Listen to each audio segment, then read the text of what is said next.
কেউ যদি কাউকে কোনো মিথ্যা অপবাদ দেয়, যে কাজটা সে করেনি, যে অপবাদ দিবে সে মরণের আগ পর্যন্ত ওই অপবাদের কাজ নিজে না করা পর্যন্ত সে মরবে না। আমি যদি কাউকে অপবাদ দিই অমুক ব্যক্তি চুরি করেছে, কিন্তু তিনি চুরি করে, আল্লাহ আমার জীবনে এমন কাহিনী সাজাই দিবেন, জীবনে মরার আগে আমাকে চোর হতেই হবে, চুরি করতে হবে, চুরি না করা পর্যন্ত আমার মরণ হবে না। যদি সেই ব্যক্তিটা ধৈর্য ধরে আল্লাহর হুকুমের অপেক্ষা করে।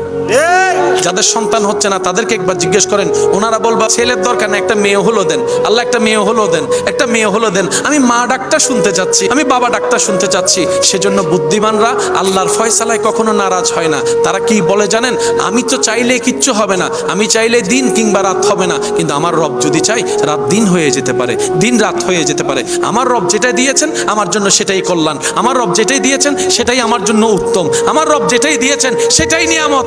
আমি পুত্র কন্যা বুঝি না, আল্লাহ যেটাই দিয়ে খুশি আমি বান্দা সেটা পেয়ে খুশি। সুবহান।